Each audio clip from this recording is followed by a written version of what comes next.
नमस्कार दोस्तों, मैं प्रिंस कुमार स्वागत करता हूं आप सभी का अपने YouTube चैनल पर। दोस्तों, आज के इस वीडियो में हम अनुवाद के प्रकार को समझने का प्रयास करेंगे।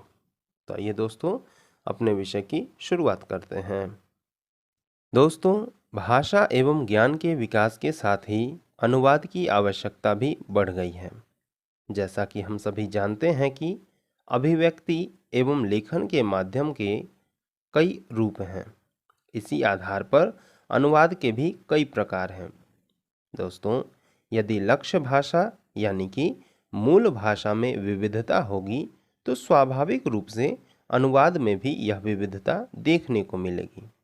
तो आइए एक एक कर अनुवाद के प्रकार को समझने का प्रयास करते हैं।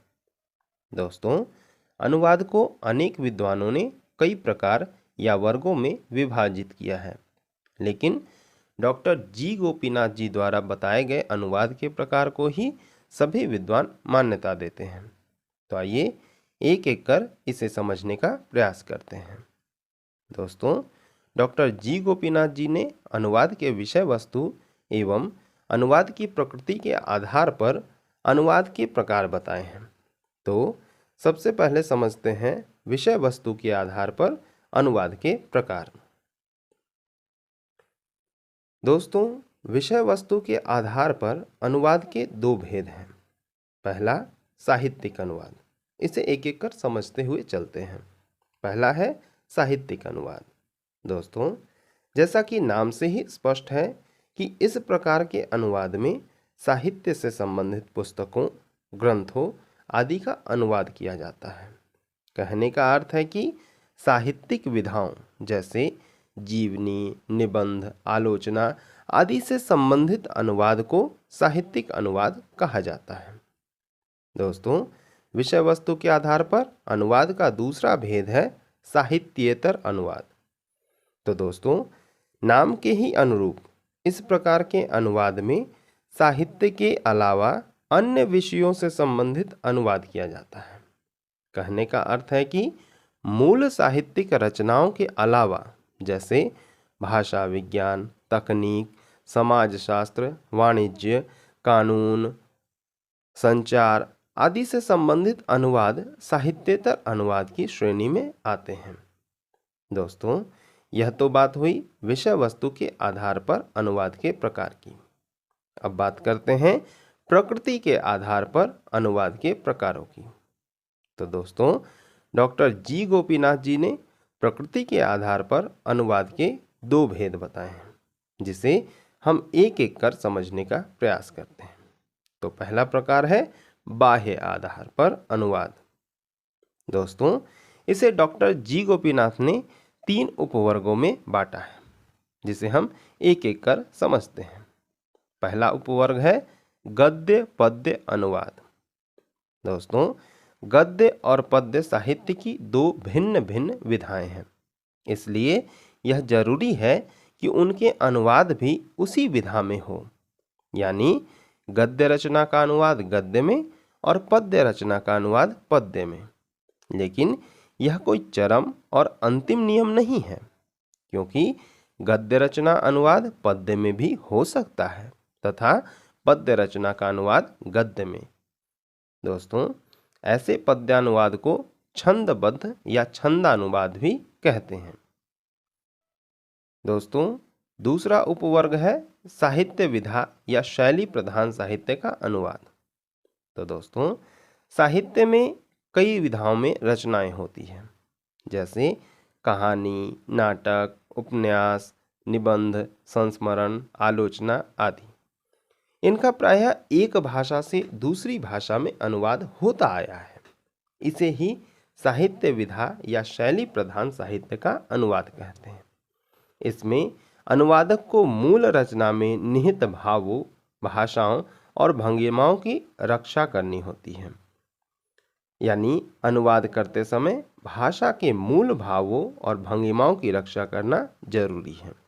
यानी सीधे सीधे शब्दों में कहें तो साहित्य से संबंधित विधाओं का अनुवाद करना ही साहित्य विधा या शैली प्रधान साहित्य का अनुवाद कहलाता है। दोस्तों, तीसरा उपवर्ग है साहित्येतर विषय का अनुवाद। तो दोस्तों, इस वर्ग के अनुवाद में शैली तत्वों पर विचार नहीं किया जाता है। इसमें अनुवादक को मुख्य रूप से कथ्य की विशिष्टता पर ध्यान देना होता है। इसमें मुख्य रूप से सूचना प्रधान साहित्य अथवा कार्यालयी साहित्य का अनुवाद करना होता है। इसके अंतर्गत प्रायः प्रशासनिक पत्राचार, भौतिकी, रसायन शास्त्र, जीव विज्ञान, गणित तथा विधि आदि विषय से संबंधित अनुवाद होते हैं।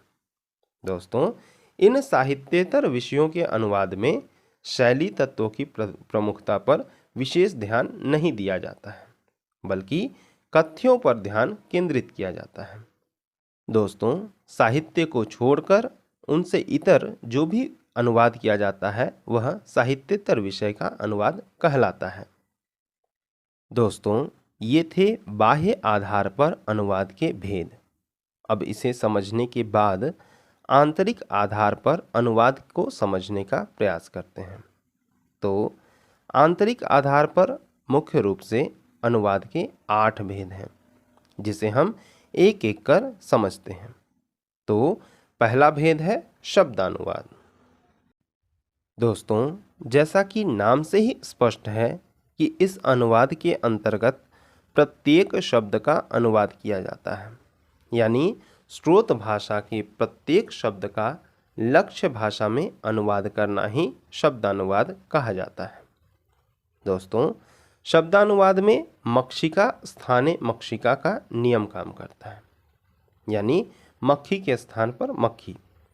दोस्तों, अनुवाद की यह निम्नतम कोटि है, क्योंकि प्रत्येक भाषा की अपनी एक स्वतंत्र प्रकृति होती है जो दूसरी भाषा से भिन्न होती है, और प्रत्येक भाषा में एक शब्द के अनेकों अर्थ होते हैं।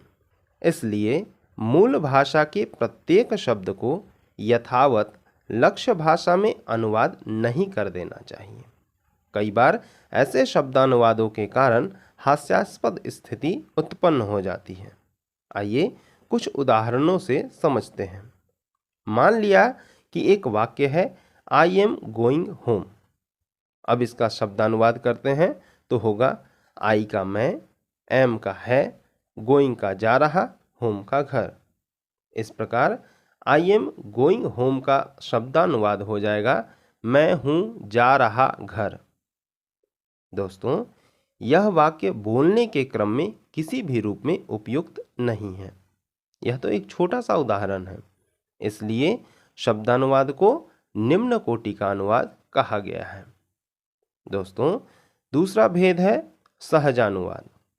तो इसे आदर्श अनुवाद भी कहा जाता है। इसमें अनुवादक स्रोत भाषा से लक्ष्य भाषा में अर्थ के आधार पर शब्दों के निकटतम और सहज अर्थ को समझकर अनुवाद करता है। इसमें अनुवादक मूल तथ्य या विषय का अनुवाद इस तरह से करता है कि उस मूल तथ्य या विषय की संवेदना और संप्रेषण क्षमता यथावत बनी रहे। इसमें अनुवादक की भूमिका एक ऐसे पारदर्शी शीशे की तरह होती है जिसके आर पार की वस्तु हूबहू दिखाई पड़ती है। डॉक्टर भोलानाथ तिवारी लिखते हैं कि आदर्श अनुवादक सिरिंज की वह सुई है जो सिरिंज की दवा को ज्यों की त्यों मरीज के शरीर में पहुंचा देती है, और यही सहजानुवाद का महत्व है। उदाहरण के लिए, यदि पहले वाले वाक्य आई एम गोइंग होम को अर्थ को समझकर विधिवत उसका अनुवाद करते तो यह होता मैं घर जा रहा हूँ, यानी मूल वाक्य का हूबहू दूसरी भाषा में उसी अर्थ के साथ अनुवाद करना सहजानुवाद कहलाता है। तीसरा भेद है भावानुवाद। इसे अर्थ के लिए अर्थ या सेंस फॉर सेंस अनुवाद भी कहा जाता है। दोस्तों, नाम के ही अनुसार इसमें अनुवादक स्रोत भाषा की विषय वस्तु के मुख्य अर्थों को समझकर अपने शब्दों में लक्ष्य भाषा में बात कह देता है। कहने का अर्थ है कि जहां अनुवाद करते समय अनुवादक को मूल भाषा में अभिव्यक्त चेतना, ज्ञान, अर्थ संकेत, कला सौंदर्य आदि का ध्यान रखना होता है, वहीं भावानुवाद की प्रक्रिया में अनुवादक इन बारीकियों के चक्कर में नहीं उलझता है, बल्कि मूल सामग्री के अनुवाद को सहजता एवं संपूर्णता के साथ बता देता है।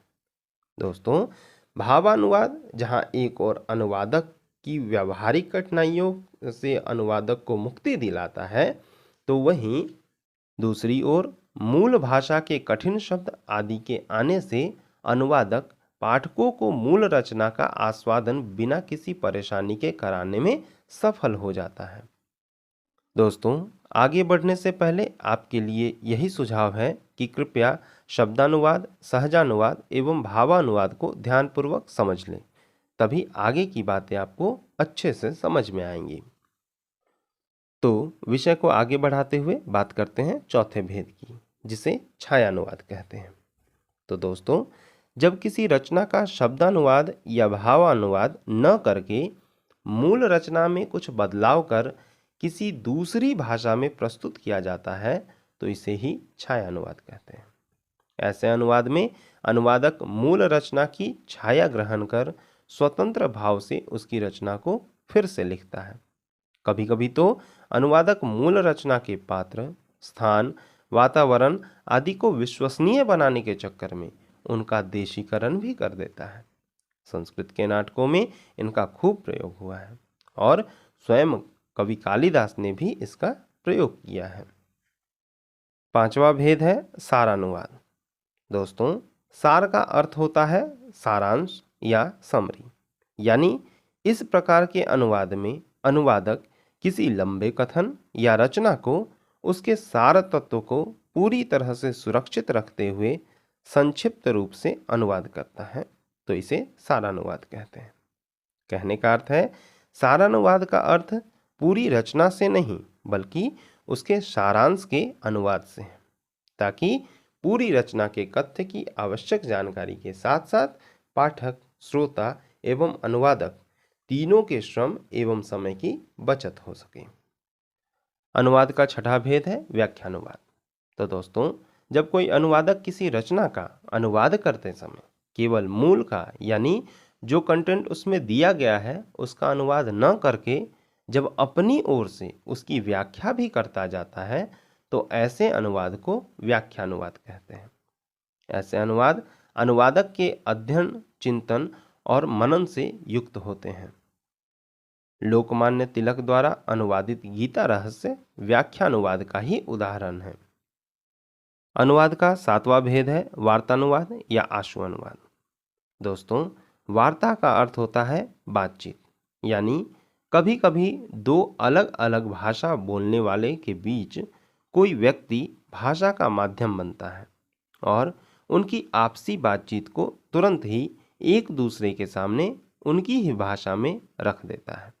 इसे वार्तानुवाद या आशु अनुवाद कहते हैं।